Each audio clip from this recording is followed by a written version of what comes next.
Imagine surviving a brutal Scandinavian winter with no refrigerator, no freezer, and no canning. How did the Vikings keep their food from rotting for months on end? For the Norse people, life was a constant race against time. The bounty of summer was short, and the long winter was unforgiving. There was only what you could hunt, grow, or catch, and the terrifying certainty that it would all spoil. Failing to preserve food didn't just mean a smaller meal.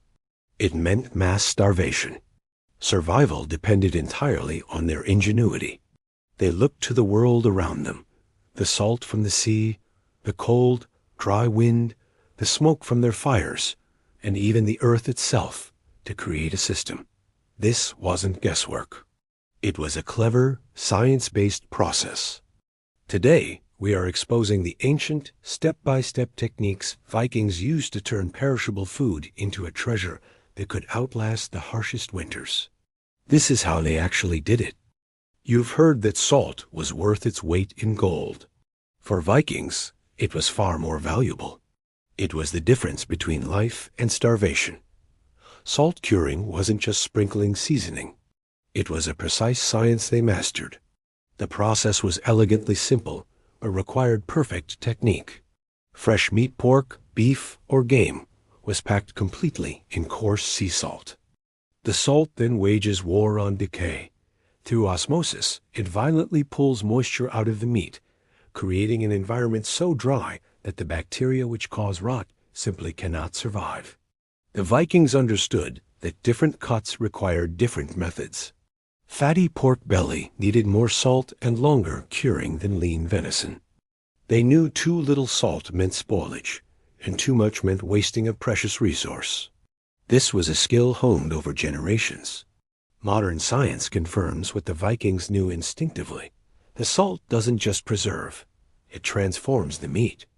It breaks down proteins to create the complex, savory flavor we now call umami. They weren't just stopping rot. They were running a chemistry lab in their larder, creating shelf-stable protein that could last for 6 months or more. Vikings discovered something remarkable about smoke. It contained invisible compounds that actively fought spoilage. Cold smoking was their secret weapon, a sophisticated technique still considered the gold standard. Unlike hot smoking, which cooks, cold smoking kept temperatures below 32 degrees Celsius, 90 degrees Fahrenheit, while exposing meat to smoke for days, even weeks. This slow process allowed smoke compounds, formaldehyde, phenols, natural preservatives to penetrate deep into the meat without cooking it. The result was meat transformed, preserved, deeply flavored, and fundamentally changed. Wood choice was critical. They favored hardwoods like oak and beech, which burned slowly and produced clean smoke. Oak offered robust preservation. Fruitwoods like apple added subtle sweetness. They built sophisticated smokehouses, controlling temperature and airflow, principles still used today. Some traditional Scandinavian smokehouses, used for centuries, have walls so saturated with smoke compounds they actively contribute to the preservation. This wasn't just about flavor. It was about creating a protective, chemical barrier against decay. The Vikings looked at the harsh Scandinavian wind and saw an opportunity.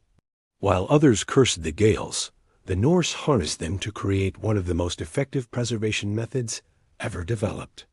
This technique transformed fresh food into lightweight, nutrient-dense provisions that could last for years. The process begins with fresh fish, usually cod. The fish is cleaned, gutted, then hung on massive wooden racks called hjallar, exposed to the cold, relentless winds of the North Atlantic. The combination of moving air and low humidity wicks away moisture, stopping bacteria cold. Salt was expensive, so this method relied purely on the wind, turning the fish as hard as a piece of wood. This wasn't just about fish. Meat was sliced thin and hung in the same way. The results were nutritionally staggering.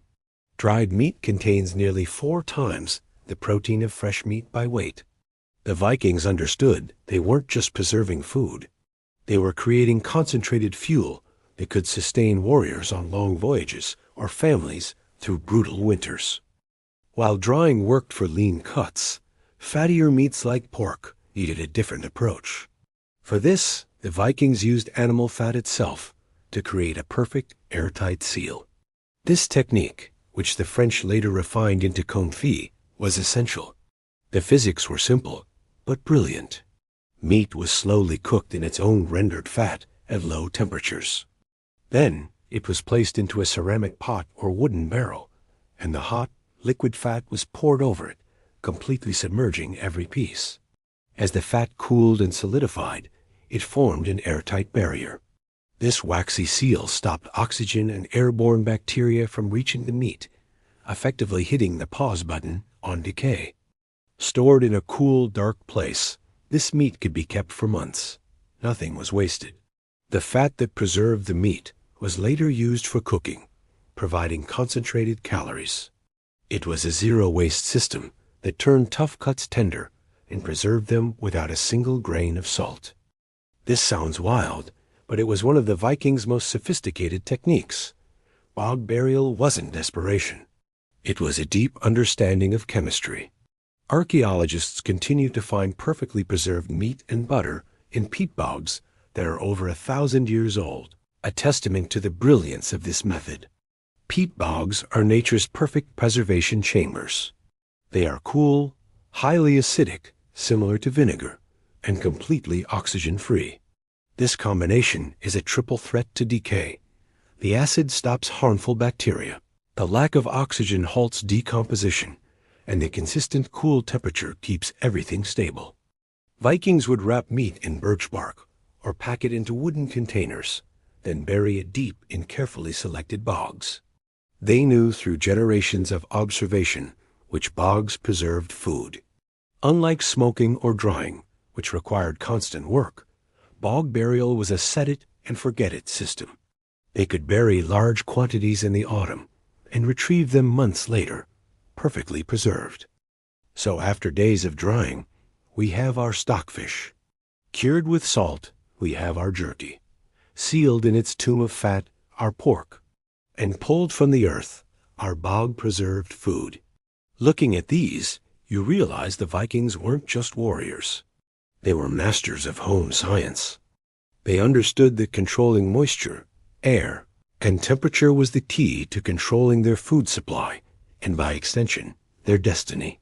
Without ice or electricity, they built a system that allowed them to not just survive, but to thrive, travel, and build a legacy. Their food security is what fueled their expansion. Now, the real question for you: if you were faced with a long winter and no modern tech, which of these ancient methods would you actually trust to get you through? Let me know your survival plan in the comments below. And if you value this kind of practical ancient wisdom, subscribe to Nordic Lorekeeper. We bring the past back to life every week. Skål.